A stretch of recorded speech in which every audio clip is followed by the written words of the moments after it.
سلام دوستوں، زیادہ دور جانے کی ضرورت نہیں ہے. آپ نے آس پاس ہی آپ نے کوئی ایسا شخص دیکھا ہوگا جس کے ہاتھوں میں چھالے پڑے ہوں گے. آپ کا قریبی رشتہ دار ہوگا.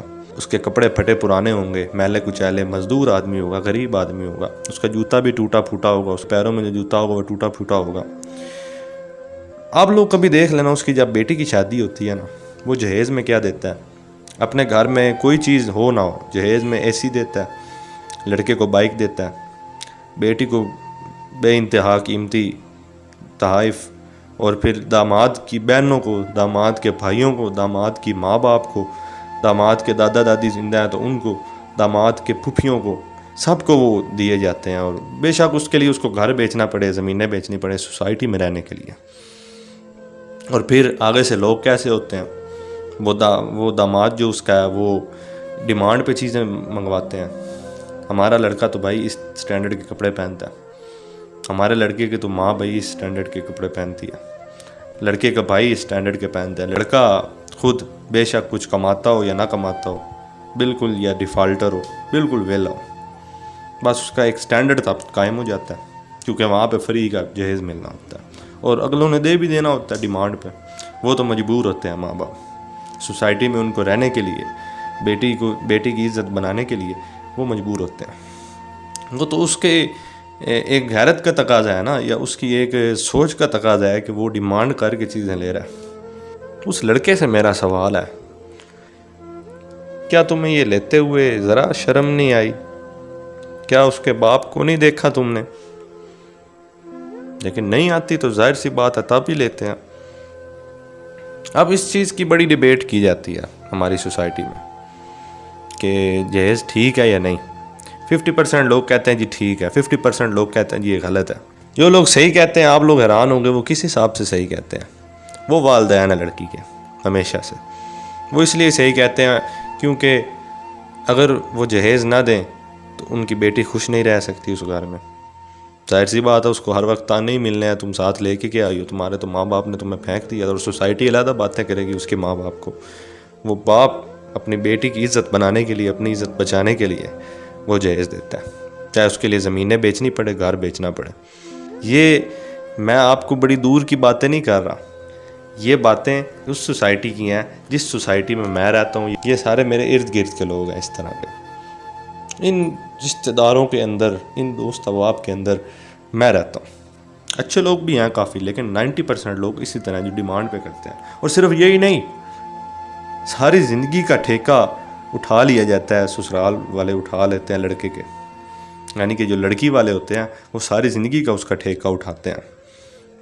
میں شروع سے کہتا ہوں یہ چنیوٹی کنہ، یہ ضمیر خرید رہا لوگوں کے. یہ آپ لوگ کنہ کھلاتے رہتے ہو دامادوں کو، وہ تب آپ کی بیٹی کو خوش رکھتا ہے، آپ کے آگے نسل جو ادھر سے ہوتی ہے اس کو خوش رکھتا ہے. بھائی لڑکی والوں نے تو جہیز دینا ہی دینا ہے. آپ لوگ ایک تو پہلی بات ہے یہ کام کر دینا کہ ڈیمانڈ ختم کر دیں، کہیں جی ہمیں کچھ بھی نہیں چاہیے، آپ نے اپنی بیٹی کو جو دینا دیں، ہم نے کچھ بھی نہیں لینا، ہمارے پاس الحمدللہ سب کچھ ہے، چاہے ہو یا نہ ہو. اور دوسرے طریقے سے آپ یہ کر سکتے ہیں، کیونکہ لڑکی کے ماں باپ نے تو جہیز دینا ہی دینا ہے، انہوں نے سوسائٹی میں رہنا ہے. نہ دیں تو آپ لوگوں نے اس لڑکی کو ساری زندگی میں ہر دفعہ آپ لوگوں نے اس کو تانے دینے ہیں، تانے دے کہ اس کو ٹارچر کرنا ہے، جو کہ ہر کسی کو پتہ ہوتا ہے ایسے ہونا ہے. اور پھر لڑکی کے ماں باپ کے بارے میں جس نے سننا، لوگوں نے حیران ہو کے کہنا کہ یار دیکھو بیٹی سے جان چھڑائی ہے، اس کو کچھ دیا ہی نہیں، حالانکہ شریعت میں تو نہیں ہے. اس کا یہ ہے آپ لوگ خود منع کریں، پہلے تو ڈیمانڈ چھوڑ دیں. یہ کام کر دیا تو آپ لوگ کو سلام ہے. دوسری بات یہ کہ آپ لوگ انکار کر دیں لینے سے. آپ لوگ کہیں جی ہم نے لینا ہی نہیں، جو مرضی ہو جائے، ہم پھر رشتہ جوڑیں گے نہیں، ہم نے بھائی جہیز نہیں لینا، سیدھی بات ہے. لیکن یہ بڑا آگے کا سٹیپ ہے، پہلے تھوڑا سا کلچر چینج کرنے کے لیے، کیونکہ کلچر یہ ٹریڈیشنل چیزیں ہیں، کلچر کے ساتھ ساتھ چلتی ہیں، بڑی مشکل ہو جاتی ہیں. It's very difficult way to stop them. یہ بڑا مشکل ہو جاتا ہے. اس بنا پہ میں کہتا ہوں ڈیمانڈ چھوڑ دیں اور اپنے غیرت مند ہونے کا ثبوت دیں. لڑکی والوں سے ڈیمانڈ نہ کریں، وہ آپ کو بیٹی بھی دیں اور آپ کو جہیز بھی دیں. اور پھر ساری زندگی کا ٹھیکہ آپ کے اس داماد کو آپ نے ساری زندگی کھانا کھلانا ہے، آپ کے اس بہنوئی کو آپ لوگوں نے ساری زندگی کھانا کھلانا ہے. پھر آپ کی تیسری نسل کا وہ آ جاتا ہے پھوپھا، آپ نے ساری زندگی ان کو کھانا کھلانا ہے. آپ کی چوتھی نسل کے وہ باپ کا پھپھا، آپ نے ساری زندگی اس کو کھلانا اور اس کی آنے والی اولادوں ساروں کو کھلانا پڑنا ہے۔ ہماری سوسائٹی میں لوگ تو رشتہ داریاں نبھاتے نبھاتے ہی ختم ہو گئے۔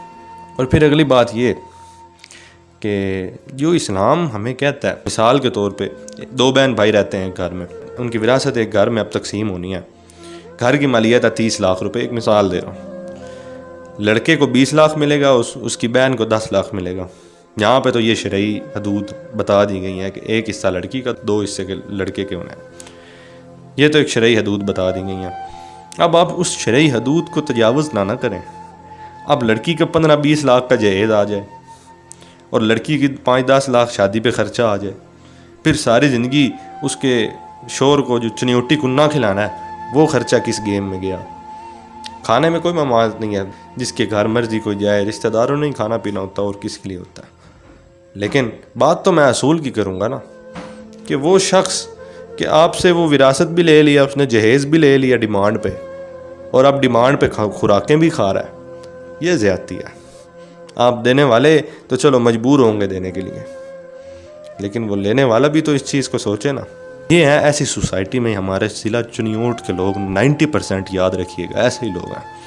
سلام ہے ان لوگوں کو جو کہتے ہیں کہ ہم نے کچھ بھی نہیں لینا۔ لوگ اب جو کہتے ہیں کہ یہ جہیز ٹھیک ہے یا لڑکی کا ایک رائٹ بنتا ہے اس کو دینی چاہیے چیزیں، بالکل دینی چاہیے، لیکن لڑکی کی ہونی چاہیے، داماد کی نہیں ہونی۔ چلو ٹھیک ہے، دے دیا۔ پھر میں عرض کروں گا کہ لڑکی والوں نے دینی ہی دینی ہے۔ آپ لوگ اگر اس کی مہم چلائیں گے نا کہ جی جہیز ایک لعنت ہے، یہ اس کو دور کرو، نہیں، ایسے نہیں ہوگا۔ پہلے لینے سے انکار کرو۔ اگر اتنے مرد مجاہد ہیں نا صاحب، تو لینے سے انکار کریں۔ پہلے لینے سے انکار کریں گے تب دینے والے کا بھی ٹریڈیشن چینج ہو جائے گا۔ یہ ایک چھوٹی سی ٹپ آپ کو میں دینا چاہتا تھا۔ امید ہے تو میری بات اگر کسی کو غلط لگی ہو یا کسی کی دل آزاری ہوئی ہو تو معذرت، لیکن ہے تو یہ ہمارے معاشرے کی تلخ حقیقت ہی۔ ایک تیرا گھر تھا میری حد مسافت، لیکن اب یہ سوچا ہے کہ ہم حد سے گزر جائیں گے، اپنے افکار جلا ڈالیں گے کاغذ کاغذ، سوچ مر جائے گی تو ہم آپ بھی مر جائیں گے۔ اس سے پہلے کہ جدائی کی خبر تم سے ملے، اس سے پہلے کہ جدائی کی خبر تم سے ملے، ہم نے سوچا ہے کہ ہم تم سے بچھڑ جائیں گے۔